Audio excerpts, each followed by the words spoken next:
Okay,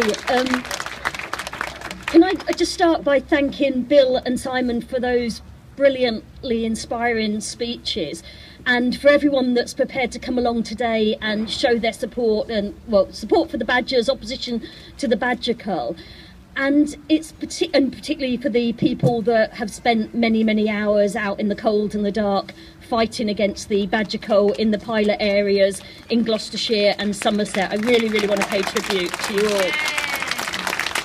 And the thing that is so wonderful about seeing people turn out today and the speeches we've heard is that, having tried to make the arguments against the badger cull in public and in Parliament ever since this government got elected 3.5 years ago, it's so easy to despair, because you feel like, how on earth do you make headway when no one is listening to common sense, when there's no logical reason? I remember Brian May came along to Parliament, and he's been a brilliant campaigner as well.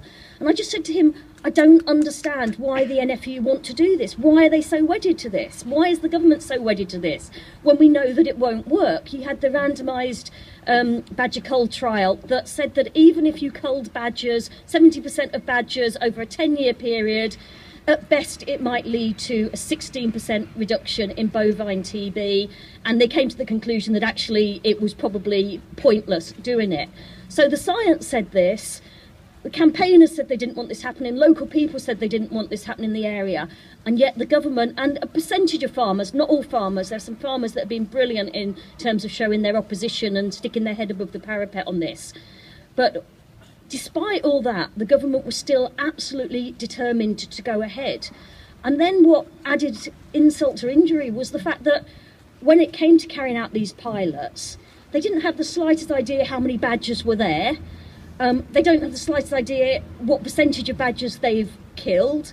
They didn't have the slightest idea whether the badgers they'd killed were infected or not. We had statistics a week or two ago showing that up to half of the badgers weren't even living on farms where there were cows, so they weren't infecting anything.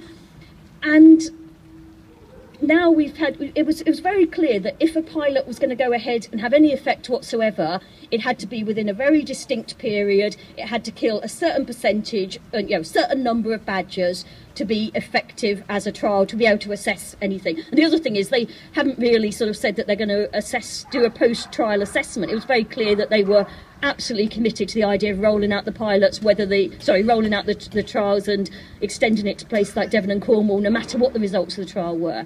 But anyway, there were certain parameters that were set for these pilots to work.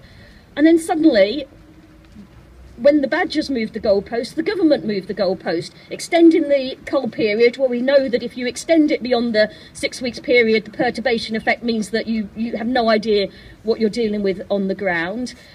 We've now just had brilliant news from Gloucestershire that because they aren't able to kill the number of badgers they wanted to kill, they've called the cull off, but they might revisit it last year, even though it's obviously a really failed experiment. So we just are dealing with an absolute complete shambles, and the Labour Party is totally opposed to these pilot culls and to culling going ahead. We support vaccination. We're hoping to get a debate in Parliament next week. I think we could try and put down an urgent question and summon Owen Paterson to the House to explain the latest fiasco. I'm talking to Hughie Ranker-Davis about this. I asked at the last DEFRA question, I mean, I'm used to being sneered at by the DEFRA team in Parliament. It doesn't help. I've been vegan for, it'll be 23 years in the beginning of January.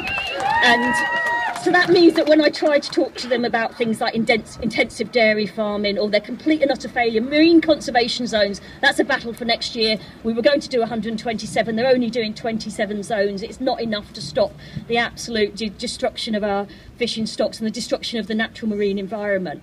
So I'm used to, as I said, to going along and them sneering at me, thinking that I'm just there because I've got this ulterior vegan agenda. But I said to Owen Paterson the week before last, why are they culling badgers in areas where there aren't any cows? And he just sort of laughed at me and said, because badgers move. And then all the Tory MPs started slapping their thighs. Oh, it's hilarious, she doesn't know what she's on about. But as you heard Simon say, and I was really pleased to hear him say it, badgers don't move unless you've got people with guns chasing them like maniacs, trying to shoot them. And we know about perturbation. And so it's just so frustrating, the fact that the government won't listen. We've just got to carry on speaking as loud as we can. This isn't just about thinking that badgers are cuddly and cute and wanting to protect them even if they're spreading disease. It's partly about the science. It's also about protecting our natural environment against the vested interest. DEFRA has totally been taken over by the farmers. You can see it in so many examples. As I said, things like intensive dairy farming, things like the horse meat scandal. We really need to stand up to those vested interests and do all we can to protect our natural environment. So thank you very much for coming, and keep up the good fight.